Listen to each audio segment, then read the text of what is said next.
Cruzeiro já não perdia 12 jogos, é sempre, por mais que amistoso, né? Uma derrota, a equipe acaba, né, sentindo. Você vê as posições que você mexeu para começar a cada função dos atletas que você colocou em campo. Qual que é a avaliação num todo, Jardim? Boa noite. Boa noite, em primeiro lugar. Eu vejo os amistosos, estes 2 amistosos, como jogos de treino, não é? Claro que o objetivo é vencer o jogo, mas existem grandes objetivos que temos que concretizar. Primeiro, o objetivo neste primeiro jogo foi dar algum tempo de jogo a toda a gente. Não conseguimos dar mais de 20 jogadores porque menos de 45 era pouco, apesar de termos trocado os 3 avançados. Esse objetivo foi concretizado e verificamos que, com certeza, que ainda existe um caminho a percorrer. Perdemos alguns comportamentos que anteriormente às férias tínhamos bem consolidados e com as férias e com a paragem os perdemos, mas é por isso que estamos a trabalhar, trabalhamos já uma semana forte.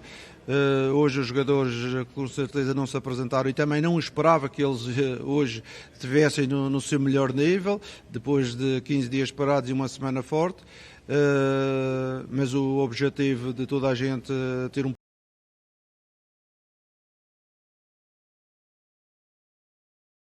pouco de ritmo no jogo foi importante. Agora vamos trabalhar mais 2 dias para no próximo jogo darmos mais ritmo de jogo e tentarmos consolidar alguns dos nossos processos para depois ter uma semana limpa para preparar aquilo que é o jogo a sério e o jogo que eu queria manter a invencibilidade é nesse jogo, não será nos 2 jogos de treinos. O Jardim, foram 7 sessões de treinos, né, desde o período de férias e a retomada para esse primeiro jogo. Quando você fala dos comportamentos, quais seriam esses comportamentos e como retomar isso em pouco tempo até essa partida? Ou vai ser com o decorrer de mais jogos que é possível voltar aquilo tudo que já todo mundo estava meio que automatizado, né? Claro, quando eu falo de comportamentos táticos e coletivos, falo de comportamentos técnicos, porque 15 dias parados com certeza a bola entra e depois cria algumas dificuldades que os jogadores têm que se adaptar. Os jogadores não são máquinas e não a carregar num botão on e off. É preciso preparar, é preciso haver um pequeno processo. Pena minha, já disse isto anteriormente, nós temos parado na altura que estávamos muito bem, mas eu acredito que através dos treinos, através do empenho de toda a gente, os jogadores vão voltar ao nível de mostrado e com certeza que este tipo de jogos com 20 e tal jogadores a serem utilizados não é fácil a gente ter o melhor Cruzeiro. Estamos a prepará-lo para que no jogo, a partir do jogo do Grêmio, a gente consiga estar muito mais próximo daquilo que tínhamos feito anteriormente. Arquibancada Digital aqui de Vitória. Você costuma dizer que não há uma equipe titular fixa, né? Que você costuma ter ali mais atletas titulares. Mas a escalação do próximo domingo vai dar indício daquela que vai entrar em campo no Brasileirão, no retorno, depois da Copa Mundial de Clubes? Com certeza que o próximo jogo, aqueles que vão jogar mais tempo, estão sempre mais próximos de jogar. Já vos disse que, como hoje foram 20 e tal jogadores utilizados, nós normalmente temos um grupo ali de 13, 14 jogadores que normalmente são utilizados. E é esses jogadores e com os outros que nós temos que dar minutagem, porque no futebol numa equipa de futebol temos que contar com todos, porque no momento que há uma falta, como aconteceu na primeira fase, em que houve jogos que não esteve o Mateus, houve jogos que não teve o Romero, houve jogos que não teve o Villalba e jogos importantes, que vocês sabem disso, nós pegamos noutros atletas, colocamos a jogar e o nível foi o mesmo. Mas é preciso prepará-los, não é só deixá-los na gaveta e esquecidos, e depois quando necessitamos vamos à gaveta. Precisa prepará-los, e é isso a nossa ideia, é a nossa metodologia de trabalho, preparar toda a gente, e com certeza a seguir uns vão jogar mais do que outros, como foi nos primeiros 12 jogos do campeonato, mas a responsabilidade da nossa parte de preparar toda a gente tem que ser sempre grande. Esses jogos que você tem feito... Esses jogos que você tem feito aqui também servem para analisar jogadores que não têm um contrato ainda para o ano que vem, como é o caso do Bolassi, até do próprio Gamarra, que entrou e ficou 45 minutos em campo. Como que você tem analisado esses jogadores aí?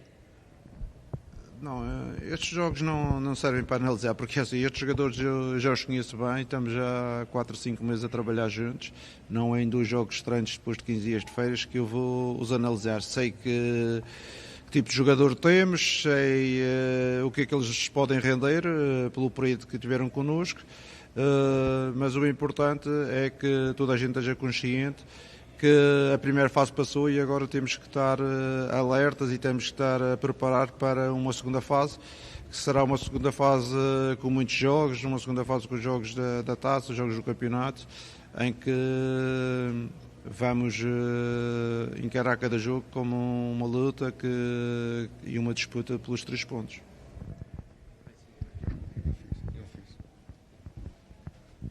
Mister, eu gostaria de saber quais os pontos negativos de uma pausa tão longa dessa, já que os pontos positivos é recuperar os jogadores fisicamente, mas o Cruzeiro vinha de uma sequência muito boa no Brasileirão. Então, quais os pontos negativos de uma pausa tão longa?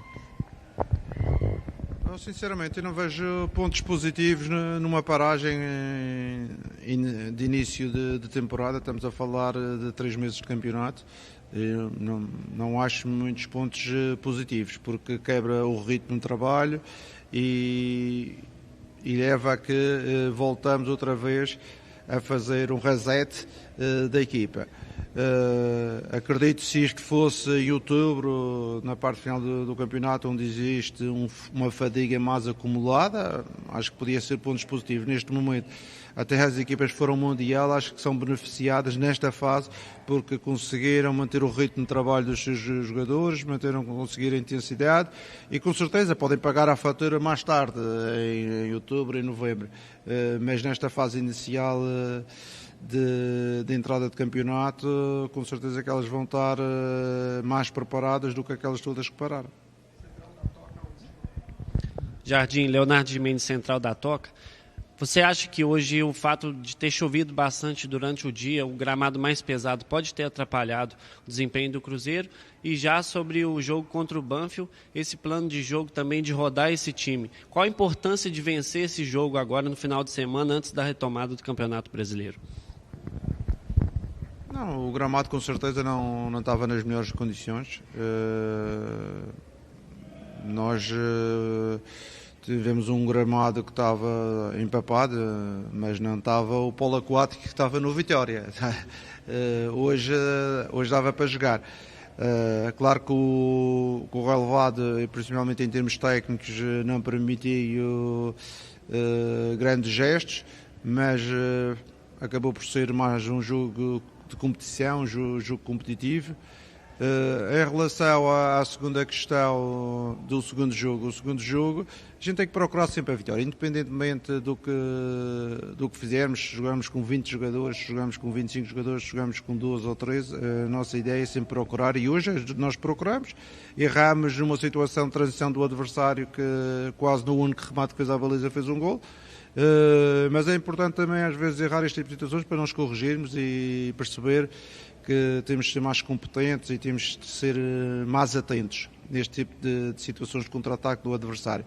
O próximo jogo, como já vos disse, é mais um jogo de treino, que é como nós encaramos o torneio. A gente encara o torneio neste momento para dar ritmo aos jogadores, para que os jogadores possam fazer 2 jogos a sério, com árbitros e com adversários e competitivo, de forma a se prepararem melhor para as 2 competições que nos restam e que nós queremos ter uma boa performance. Muito bem, tá aí coletiva de Leonardo Jardim, a gente vai para a zona mista. Valuzinho.